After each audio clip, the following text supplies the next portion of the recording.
রাহমাতুল্লাহ। জাহিলিয়াতের সমস্ত চ্যালেঞ্জের মোকাবেলায় ইসলামের শ্রেষ্ঠত্ব প্রমাণ করার যোগ্যতা সম্পন্ন কর্মী হিসেবে গড়ার যে শপথ নিয়ে আমরা এই সংগঠনের শরীক হয়েছি। আমরা মূলত সমাজটাকে পরিবর্তন করতে চাই। কি চাই? আমরা সমাজটাকে পরিবর্তন করতে চাই।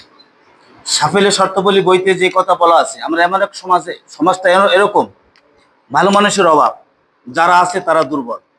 আসলে না, কতগুলো দিক আমরা পড়ি, সমাজের দিক তাকালে আমরা তাই দেখতে পাই। আমি একটি কলেজে কাজ করার সুবাদে আমার যেটা জানার সুযোগ হয়েছে, সেই সুযোগে আমি দু একটা কথা বলতে চাই, একেবারে শিক্ষা কেন্দ্রিক। আজকে মূলত বাংলাদেশে ইউনিভার্সিটিগুলো ছাড়া কোনো ক্লাস নাই, পড়াশোনা নাই। একমত কিনা আপনার?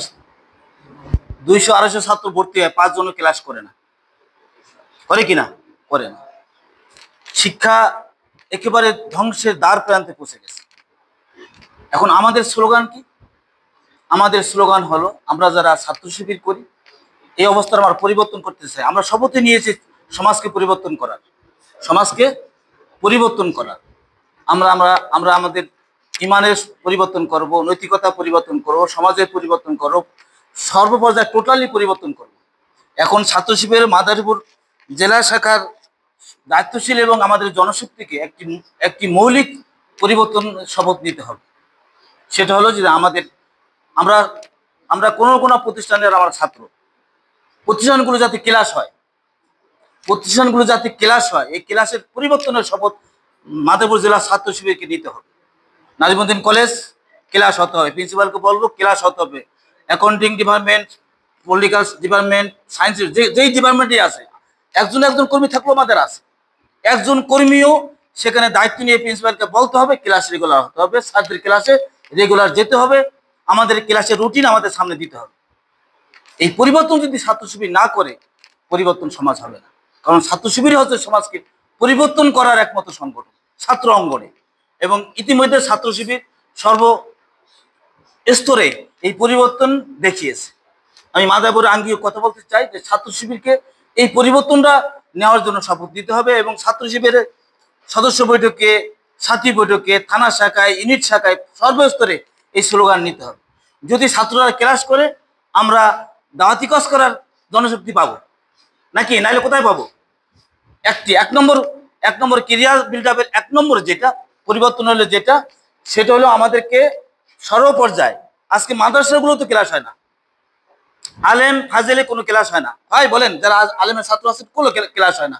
তাইলে এই যে ক্লাসগুলো হয় না, তাইলে এই সমাজে আজকে থেকে আমি আপনাদের প্রাক্তন ভাই হিসাবে আমি আপনাদেরকে আবেদন জানাতে চাই, সর্বস্তরে এই শপথ নিতে হবে। 2 নম্বরে আমি যেটা বলতে চাই, জ্ঞানের রাজ্যে আমাদের বিচরণ করতে হবে।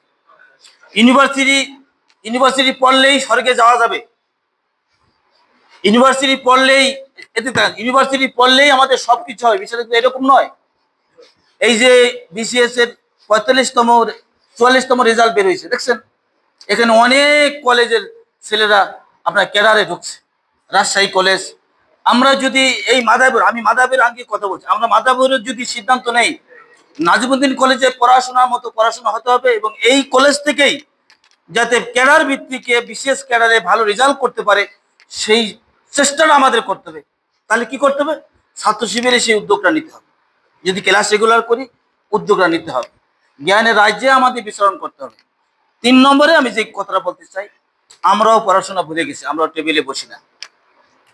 আমরা ছাত্র শিবিরের জনশক্তি, আমরা টেবিলে বসি না, আমরা সবসময় কাজ নিয়েই ব্যস্ত। অন্যভাবে আমি কাজ নিয়েই ব্যস্ত। শহীদ আব্দুল তাহের ভাই যখন কেন্দ্রীয় সভাপতি ছিলেন, ওই সময় আমাদের সাংগঠনিক পর্যালোচনা হতো।